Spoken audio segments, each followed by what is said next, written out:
Students, are हमने ख़त्म कर लिया। आर से पहले हमने पावर बीआई एनालिटिक्स किए, फिर उससे पहले हमने एक्सेल किया था, गूगल शीट्स के जो एनालिटिक्स अवेलेबल थे वो किए थे।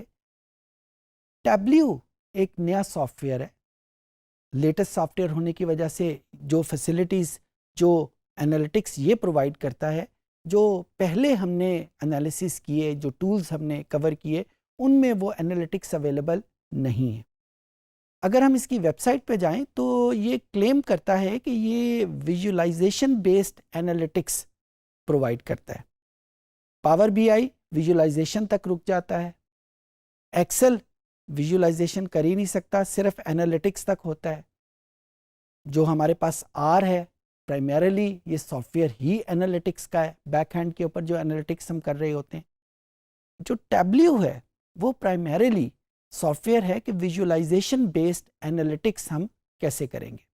यानी एनालिटिक्स करने के लिए हमें किसी नंबर बेस्ड सिस्टम का सहारा नहीं लेना पड़ेगा। हम अपने वो सारे डिसीजन, हम वो अपने सारे एनालिटिक्स विजुअलाइजेशन की मदद से करेंगे। ये वो चीज़ें हैं जो उसकी वेबसाइट के ऊपर लिखी हुई हैं। कंप्यूटर की स्क्रीन पे चलते हैं और देखते हैं कि हम इस सॉफ्टवेयर को कैसे डाउनलोड करेंगे, कहाँ से डाउनलोड करते हैं। फ्री तो ये है नहीं, it is a commercial software, you have to purchase it. और इसको यूज़ करने के लिए ट्रायल वर्जन अवेलेबल है, जिस तरह के हम लोग आज इस सेशन में यूज़ करेंगे ताकि चीज़ें समझ आ सके। कहाँ से डाउनलोड करते हैं, कैसे इंस्टॉल करते हैं, क्या रिक्वायरमेंट है विंडोज़ में, ये तमाम चीज़ें अभी हम इस सेशन में डिस्कस करेंगे। और इसका इंटरफेस भी देखते हैं कि ये पावर बीआई से कितना मिलता जुलता है, कहाँ पे ये डिफरेंस क्रिएट करता है, वगैरह वगैरह। तो आइए कंप्यूटर स्क्रीन पे चलते हैं। जी स्टूडेंट्स, आज हम डिस्कस करते हैं टैब्ल्यू को कैसे इंस्टॉल करेंगे, कहाँ से डाउनलोड करेंगे। ये गूगल सर्च बॉक्स मेरे सामने मौजूद है, इसके ऊपर मैंने टैब्ल्यू लिख दिया और ये मुझे टैब्ल्यू की जो बेसिक वेबसाइट है उस तक मुझे गाइड करेगा। और ये मेरे पास टैब्ल्यू की बेसिक वेबसाइट मौजूद है।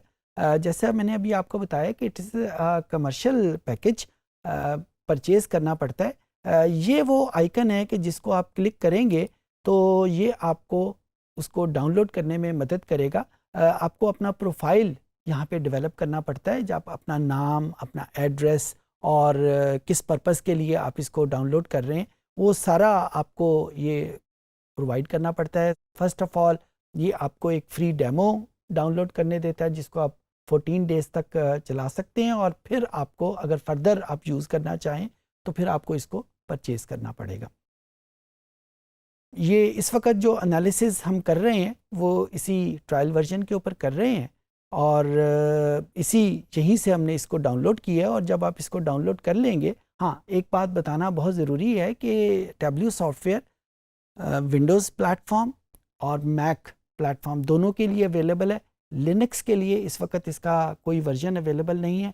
पावर बीआई के साथ एक रिस्ट्रिक्शन मौजूद थी कि ये मैक कंप्यूटर्स के लिए, एप्पल कंप्यूटर के लिए अवेलेबल नहीं था, लेकिन टैब्ल्यू सॉफ्टवेयर फॉर्चुनेटली अवेलेबल है both Windows and Mac platforms के लिए। अगर आप एक मैक प्लेटफॉर्म के ऊपर आप इसको डाउनलोड करना चाहते हैं तो ये ऑटोमेटिकली आपको उस साइट के ऊपर लीड कर देगा जहाँ से आप एप्पल वर्जन डाउनलोड कर लेंगे। जब आप इसको डाउनलोड कर लेते हैं और इंस्टॉल कर लेते हैं तो आपकी डेस्कटॉप के ऊपर कुछ इस किस्म का एक आइकन आपके सामने आ जाएगा। इस आइकन को जब हम यूज़ करते हैं इसको ऑन करने के लिए, depending on the speed of your computer, ये आपके सामने ऑन होगा और सबसे पहले आपको ये प्रॉम्प्ट करेगा कि आप जिस वर्जन के ऊपर हैं वो 14 डेज़ ट्रायल के लिए है और ज़ाहिर है 14 दिन के बाद ये ख़त्म हो जाएगा। आप इसको कंटिन्यूस ट्रायल प्रेस करते हैं और ये हमारे सामने ये ओपन हो जाएगा। अच्छा, इसके ओपनिंग में अगर इंस्टॉलेशन में कोई प्रॉब्लम है, क्योंकि ड्यूरिंग इंस्टॉलेशन ये बहुत सारे फाइल फॉर्मेट को, बहुत सारी विंडोज़ की इंटरनल फाइल्स को डाउनलोड करता है, तो अगर किसी जगह पे कोई कमी है तो ये आपको जो 3 ग्राफ्स हैं जो यहाँ पे आपको नज़र आ रहे हैं, इस तरह के कोई ग्राफ आपको नज़र नहीं आएंगे अगर इसकी इंस्टॉलेशन में कोई गड़बड़ है। ये मैंने ओवर द ईयर इसको जो ऑब्ज़र्व किया है, ये शायद इसकी किसी वेबसाइट पे ऐसी बात कुछ नहीं लिखी हुई, लेकिन मेरी ऑब्ज़र्वेशन यही है कि जो ही इसकी इंस्टॉलेशन में कोई कमी रह जाए, कोई ड्राइवर मिसिंग हो, कोई फ़ाइल फॉर्मेट मिसिंग हो, तो ये जो ग्राफ्स आपके सामने नज़र आ रहे हैं, ये ग्राफ्स शो नहीं होते। बहरहाल ये एक चांस की बात है। ये हमारे पास इसका मेन मेन्यू मौजूद है।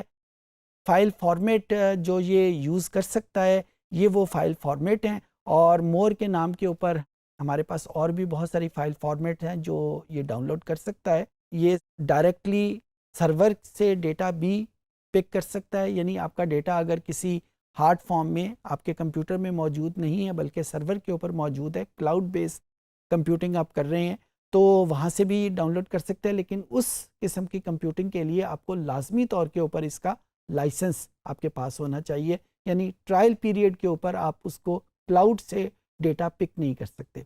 सिमिलरली जिन सर्वर से आप डाउनलोड कर रहे हैं उन सर्वर की भी एक्सेस होनी चाहिए।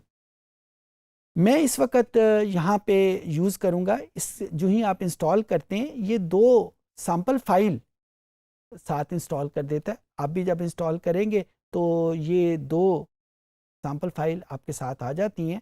इसमें से एक सैम्पल फाइल को मैं यहाँ पे यूज़ करता हूँ, और ये मेरे पास उसका फर्स्ट इंटरफेस W का मौजूद है। आप ये देख रहे हैं कि लेफ़्ट साइड के ऊपर आपके पास वो जो फाइल हमने यूज़ की थी उसके सारे वेरिएबल्स लिखे हुए हैं, और राइट साइड के ऊपर हमारे पास ग्राफ्स की कुछ टाइप्स हैं, और दरमियान में एक ड्राइंग बोर्ड मौजूद है कि जिसको यूज़ करते हुए हमने इन ग्राफ्स को इन वेरिएबल के लिए डेवलप करना है। और इन वेरिएबल को यूज़ करते हुए अगर आप गौर से देखें तो ऊपर कॉलम्स और रोज़ के नाम की हेडिंग्स नज़र आएंगी, इनको भी हम यूज़ करेंगे ग्राफ बनाने के लिए, ये बहुत ज़रूरी हैं। सिमिलरली कुछ हमारे पास टूल टिप्स ये भी मौजूद है, अभी हम इनको भी यूज़ करेंगे, फिर इनका इस्तेमाल ज़्यादा बेहतर तौर पे आपके सामने आ जाएगा। एक और बात, यहाँ पे डेटा सोर्स के नाम पे बिल्कुल बॉटम ऑफ द स्क्रीन के ऊपर जो ही आप डेटा सोर्स के ऊपर क्लिक करेंगे तो ये डेटा जहाँ से मौजूद है वो डेटा फाइल आपके सामने आ जाएगी।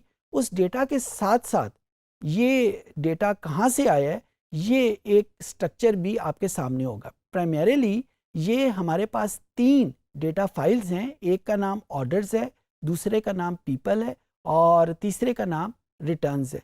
इसने ये जो कनेक्टर यूज़ किए हुए हैं इनकी मदद से एक रिलेशनल डेटाबेस डेवलप की हुई है, यानी जो काम हमने पावर बीआई में किया था कि मल्टीपल फाइल्स को हम यूज़ कर सकते हैं, वही काम यहाँ पे भी है। जहाँ पे ऑटोमेटिकली कीज़ मौजूद हैं वहाँ पे ये ऑटोमेटिकली इस चीज़ को डेवलप कर लेता है, जहाँ पे मौजूद नहीं होती फिर हमें उसी प्रोसेस को यूज़ करते हुए इनमें आपस में कनेक्शन डेवलप करने पड़ते हैं। बहरहाल इस वक्त मेरे पास ये कनेक्शन मौजूद है, तो ये यहाँ पे जो भी कनेक्शन बनेंगे वो यहाँ पे लिखे हुए आ जाएंगे। इनमें से अगर किसी कनेक्शन को हम ख़त्म करना चाहते हैं तो बड़ी आसानी के साथ इन टूल टिप्स को यूज़ करते हुए हम इसको ख़त्म कर सकते हैं। जब ये डेटा सोर्स हो गया उसके बाद जब हम शीट 1 के ऊपर आते हैं तो sheet 1 is basically this drawing board, और सिमिलरली हम नंबर ऑफ़ शीट्स को ऐड भी कर सकते हैं। अगर इस टूल टिप को मैं क्लिक करूं तो एक और शीट मेरे सामने आ जाएगी, और इन टूल टिप्स के बाद ये जो आखिर में 2 मेरे पास मौजूद हैं ये डैशबोर्ड के नाम से मौजूद है। अच्छा, पावर बीआई की टर्मिनोलॉजी में शीट्स और डैशबोर्ड इन दोनों में कोई फ़र्क नहीं है, यानी जो भी हम काम करते हैं वो आहिस्ता आहिस्ता हमारा डैशबोर्ड डेवलप हो रहा होता है। डब्ल्यू की वर्ड में ये दोनों टर्म्स डिफरेंट हैं। हम पहले शीट्स डेवलप करते हैं, यानी ड्राइंग्स या विजुअलाइजेशन एनालिटिक्स डेवलप करते हैं। वंस दे आर देयर फिर हम उनको ट्रांसपोर्ट कर लेते हैं अपने डैशबोर्ड के ऊपर। हर एक सॉफ्टवेयर के काम करने के डिफरेंट तरीके हैं, इनको हम बड़ी तफसील से पढ़ेंगे, इस वक्त सिर्फ मैं आपको बता के आगे चलता हूँ। तो ये मेरे पास वेरिएबल की लिस्ट मौजूद है। अगर आप गौर से देखें तो जब मैं इसको वेरिएबल को ब्राउज़ कर रहा हूँ तो वेरिएबल में इनका कलर और है, यहाँ पे कलर डिफरेंट आ जाता है, फिर यहाँ पे कलर जो है वो बिल्कुल ही डिफरेंट आ जाता है। तो यहाँ पे ये जहन में रखिए कि जो वेरिएबल्स हमारे पास कुछ किस्मों के होते हैं, क्वांटिटेटिव होते हैं, कैटेगोरिकल या क्वालिटेटिव वेरिएबल होते हैं, उसके लिहाज से यहाँ पे ये डिस्टिंक्शन मौजूद है।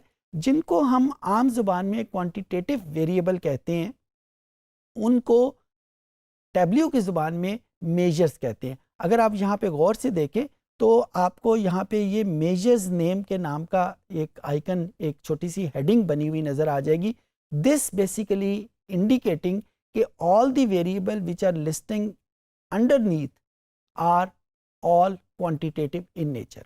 अच्छा, हम और भी किसी भी वेरिएबल के ऊपर अगर इसको क्लिक करें, ये जो टूल टिप बनी हुई है, तो भी हमें ये पता चल सकता है कि ये वेरिएबल की टाइप कौन सी है। अगर हम उसकी टाइप को चेंज करना चाहें तो वो भी हम कर सकते हैं, और अगर हम उसको फर्दर एनहांस करना चाहें, कोई चेंजेस करना चाहें, वो भी यहाँ पे हम इन्हीं टूल टिप्स की मदद से कर सकते हैं।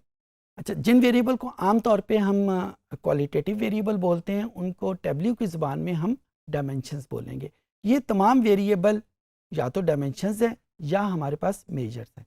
अच्छा, दूसरी डिस्टिंक्शन जो इन्होंने डिस्टिंक्शन डेवलप करने के लिए कलर्स की हुई है, जिनको हम ग्रीन कलर में देखते हैं। ये देखें, ये दो कलर हैं, एक हमारे पास ब्लू है और एक हमारे पास ग्रीन है। ये ग्रीन कलर सारे के सारे वेरिएबल क्वांटिटेटिव हैं या दूसरे मानों में मेजर्स हैं, और जो ब्लू कलर हैं वो सारे के सारे डायमेंशंस हैं। जब हम इसमें क्वांटिटेटिव वेरिएबल में आते हैं तो दो फर्दर किस्में हमारे सामने आ जाती हैं। एक को हम कॉन्टीन्यूस वेरिएबल कहते हैं, एक को हम डिस्क्रीट वेरिएबल कहते हैं। ये जो सारी डिस्टिंक्शन है हमने बड़ी तफसील के साथ पहले लेक्चर्स में पढ़ी हुई हैं। उन्हीं डेफिनेशंस को लेके हम आगे चलेंगे, और यहाँ पे जिस बात के ऊपर ज़ोर दे के मैं आगे चलता हूँ कि जिस भी वेरिएबल के ऊपर हम एनालिसिस करेंगे, हमें ये पहले से पता होना चाहिए कि क्या वो वेरिएबल डायमेंशन है, क्या वो वेरिएबल मेजर है, क्या वो वेरिएबल डिस्क्रीट है, या वो वेरिएबल कॉन्टीन्यूस है। जब हम इसका एनालिसिस करेंगे तो आपको ये डिस्टिंक्शन ज़्यादा बेहतर तौर के ऊपर पता चल जाएगी। अच्छा, किसी भी वेरिएबल को जब हम क्लिक करते हैं, चाहे वो मेजर हो चाहे वो डायमेंशन हो, यहाँ पे कोई ना कोई ग्राफ उसके लिए क्लियर हो जाता है। अब इस वेरिएबल को मैंने क्लिक किया तो अब ये देखें कि ये ग्राफ इसने आइडेंटिफाई कर दिया, उसको उसने सेल में कन्वर्ट कर दिया। तो कोई भी वेरिएबल जब हम क्लिक करेंगे तो उसके हवाले से जो ग्राफ्स अवेलेबल हैं, जो बनाए जा सकते हैं, वो यहाँ पे हमारे सामने आ जाते हैं। फॉर एग्जांपल, यहाँ पे मैंने प्रॉफिट को क्लिक किया हुआ है, और प्रॉफिट के हवाले से मेरे पास ये दो चॉइसेस मुझे टैब्ल्यू खुद प्रोवाइड कर रहा है। फॉर एग्जांपल, अगर मैं ये बार ग्राफ की चॉइस क्लिक करता हूँ तो ऑटोमेटिकली ये एक बार ग्राफ मेरे सामने आ जाएगा। अच्छा, ये बार ग्राफ आपने देखा, जो ही ये बार ग्राफ बना, उसी तरह ये कॉलम में यही प्रॉफिट जिस वेरिएबल को क्लिक किया था ये यहाँ पे लिखा हुआ आ गया, और इसका सम यहाँ पे लिखा आ गया। इसको ड्रैग करके हम रो में भी रख सकते हैं, और जो ही हमने रो में किया, आपने देखा ये ग्राफ की टाइप चेंज हो गई। अभी जितने भी ये जिस फॉर्म में भी जाएगा, ये कंप्लीट प्रॉफिट हमारे सामने आ रहा है।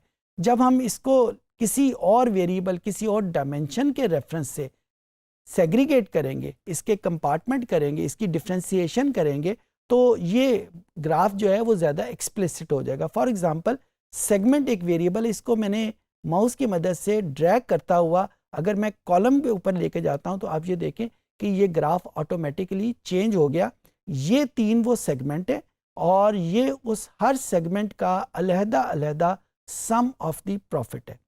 इसको टूल टिप को क्लिक करने से आप ये देखें कि ये वेरिएबल आइडेंटिफाई हो रहा है कि इसकी टाइप क्या है। ये ग्राफ बना हुआ है इस वेरिएबल को एज ए मेजर ट्रीट करते हुए, और एज ए मेजर ट्रीट करते हुए मैं इसकी जो कैलकुलेशन हुई है वो भी चेंज कर सकता हूँ। सिमिलरली, अगर मैंने इस वेरिएबल की टूल टिप क्लिक की तो इसने मुझे यहाँ पे बता दिया कि ये वेरिएबल एज ए ट्रीट हुआ है एज ए डायमेंशन। और अभी मैंने थोड़ी देर पहले आपको बताया कि dimension is basically the second name of qualitative variable.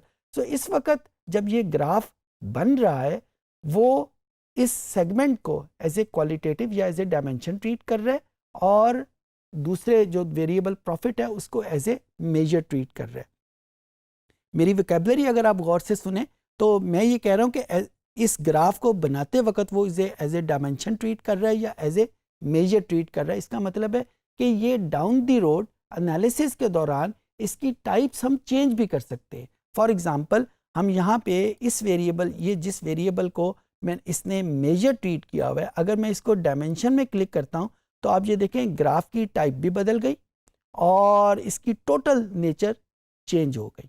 और चेंज होने से यानी जो इसको ऐसे डायमेंशन क्लिक करने से इसकी नेचर टोटली चेंज हो गई। जो चीज़ आपके जहन में आनी चाहिए, किसी भी वेरिएबल को डाउन दी रोड एनालिसिस के दौरान हम उसकी टाइप चेंज कर सकते हैं, लेकिन टाइप चेंज करने से उसकी एनालिसिस की नेचर टोटली चेंज हो जाएगी। नेचर कैसे चेंज होगी इसको मैं दोबारा दोहराता नहीं हूँ, हमने पहले लेक्चर्स में वेरिएबल्स की टाइप्स बड़ी डिटेल से स्टडी की थी, वहाँ जाके आप देख लीजिएगा कि किस वेरिएबल को जब हम क्वालिटेटिव डील करते हैं तो उसके क्या करैक्टरिस्टिक्स होते हैं और किसी वेरिएबल को जब हम क्वांटिटेटिव डील करते हैं तो उसके क्या करैक्टरिस्टिक्स होते हैं। उन्हीं करैक्टरिस्टिक्स के मुताबिक ये नेचर इसकी चेंज हो गई है। अब मैं इसको वापस उसी फॉर्म में ले आता हूँ। अच्छा, अब यहाँ पे ये कुछ मार्क्स मुझे और अवेलेबल हैं। अगर मैं कलर को क्लिक करता हूँ तो इन्हीं टूल टिप्स के मुझे मुख्तलिफ कलर जो हैं वो और भी अवेलेबल हैं।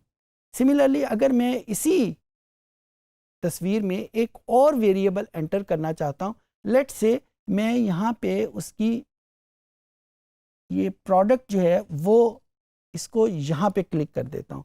आप ये देखें कि यहाँ पे उसने वेरिएबल को मुख्तलिफ कलर में मुख्तलिफ हिस्सों में डिफ़ाइन कर दिया, लेकिन वो हमें ग्राफ में जब मैं इसके ऊपर पॉइंट करता हूँ वहाँ पे तो पॉइंट आउट हो रहा है, लेकिन ग्राफ में कलर के हिसाब से वो चेंज नज़र नहीं आ रही।